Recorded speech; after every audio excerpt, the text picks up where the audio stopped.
नमस्कार, स्वागत है आप सभी का। मैं हूं आपके साथ शिखा कौशिक। मोदी के नेतृत्व वाली केंद्र सरकार द्वारा 2019 लोकसभा चुनाव आचार संहिता लागू होने से ठीक पहले रामदेव के पतंजलि योग पीठ ट्रस्ट के हाथों में भारतीय शिक्षा बोर्ड की कमान सौंपे जाने के मामले का पर्दाफाश होने के बाद कई गंभीर सवाल उठ खड़े हुए हैं। गौरतलब है कि शिक्षा के स्वदेशीकरण के लिए सीबीएसई के तर्ज पर एक राष्ट्रीय स्कूल बोर्ड स्थापित करने का विचार साल 2015 में रामदेव ने केंद्र की मोदी सरकार के समक्ष रखा था, जिसे शिक्षा मंत्रालय साल 2016 में खारिज भी कर दिया गया था। जैसा कि ज्ञात है कि रामदेव ने नरेंद्र मोदी सरकार के सामने अपने हरिद्वार स्थित वैदिक शिक्षा अनुसंधान संस्थान के माध्यम से महर्षि दयानंद की पुरातन शिक्षा और आधुनिक शिक्षा के मिश्रण को पेशकश करके शिक्षा का भारतीयकरण करने में मदद करने के लिए एक स्कूल बोर्ड स्थापित करने का प्रस्ताव रखा था। तब 13 अप्रैल 2016 को प्रधानमंत्री नरेंद्र मोदी की अध्यक्षता में हुई एक बैठक में तत्कालीन स्कूल शिक्षा सचिव एस.सी. खुंटिया ने इस आधार पर प्रस्ताव का विरोध किया था कि एक निजी बोर्ड के लिए राज्य की मंजूरी अन्य लोगों के समान अनुरोधों के लिए दरवाजे खोल देगी। जिसके बाद मंत्रालय ने MSRVVP के तहत वेद विद्या के लिए अपना स्कूल बोर्ड स्थापित करने की योजना बनाई। हालांकि इसे जनवरी 2019 में फिर से चर्चा में आने से पहले तक होल्ड पर रखा गया था। जब MSRVVP की तरफ से बैठक कर बोर्ड स्थापित करने की बात कही गई तो इसे निजी क्षेत्र को सौंपे जाने पर विचार हुआ। एक अनुमान है कि अभी पारंपरिक पाठशालाओं में लगभग 10,000 वेद विद्या छात्र पढ़ रहे हैं। इसके साथ ही इसमें रामदेव के आचार्य कुलम को संबद्ध करने की संभावना है। RSSVP द्वारा संचालित विद्या भारती स्कूल और आर्य समाज द्वारा संचालित स्कूलों को भी इस बोर्ड के अंदर लाने की योजना है, क्योंकि ये उन्हें 12वीं कक्षा तक शिक्षा के अपने मॉडल को बनाए रखने की अनुमति देगा, जिसे CBSE जैसे स्कूल बोर्ड अभी अनुमति नहीं दे रही है।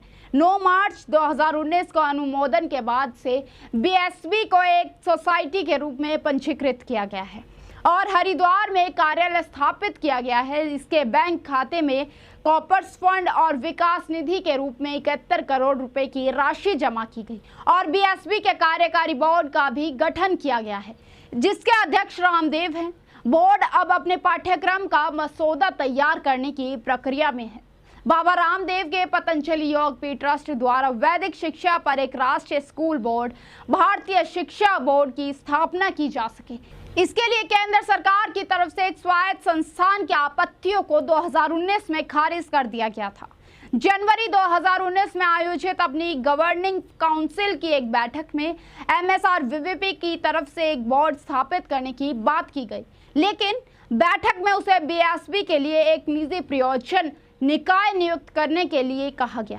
उस बैठक की अध्यक्षता तत्कालीन मानव संस्थान विकास मंत्री प्रकाश जावड़ेकर ने की थी, जो उस समय MSRVP के प्रमुख भी थे।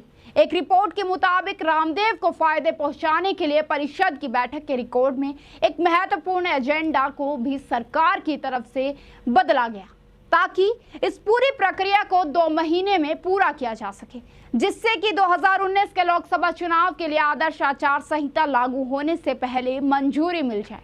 इस प्रक्रिया को रोकने का यह असफल प्रयास शिक्षा मंत्रालय के तहत आने वाले एक स्वायत्त संगठन उज्जैन स्थित महर्षि संदीपनी राष्ट्रीय वेद विद्या प्रतिष्ठान की ओर से किया गया था। आपको बता दें कि उज्जैन स्थित महर्षि संदीपनी राष्ट्रीय वेद विद्या प्रतिष्ठान शिक्षा मंत्रालय के तहत एक स्वायत्त संगठन है, जो वेद विद्या को प्रोत्साहित करने और संरक्षित करने का काम करता है। तत्कालीन MSRVVP के सचिव V जयदीपाल, जो वहां प्रमुख शैक्षणिक और कार्यकारी अधिकारी के रूप में नियमों और उपनियमों के अनुपालन के लिए जिम्मेदार है, इसको लेकर बार बार कानूनी चिंताएं जताई थी। और सिर्फ इतना ही नहीं, बल्कि उन्होंने शिक्षा मंत्रालय को 3 बार पत्र लिखकर पतंजलि योग पीठ ट्रस्ट को केंद्र से स्पष्ट आदेश के बिना BSB की स्थापना के लिए अंतिम अनुमोदन पत्र जारी करने की अनिच्छा व्यक्त की थी।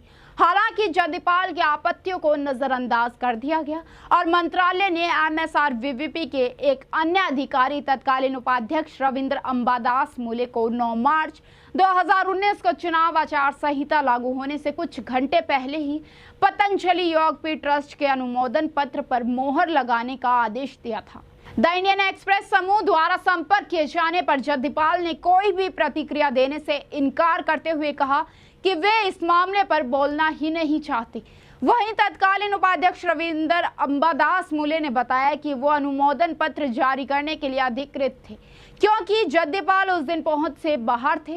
हालांकि जदयपाल के आपत्तियों के बारे में जानकारी होने से मूले ने स्पष्ट इनकार कर दिया। वहीं इसके बाबत अधिक जानकारी के लिए इंडियन एक्सप्रेस द्वारा सूचना और प्रसारण मंत्री जावड़ेकर को भेजे गए सवालों का उन्होंने जवाब देना से मना करते हुए सुझाव दिया है कि सवाल शिक्षा मंत्रालय से पूछे जाए। पतंजलि योगपीठ ट्रस्ट ने भी कोई टिप्पणी करने से इनकार कर दिया है। अभी के लिए सिर्फ इतना ही, बने रहिए हमारे साथ। नमस्कार।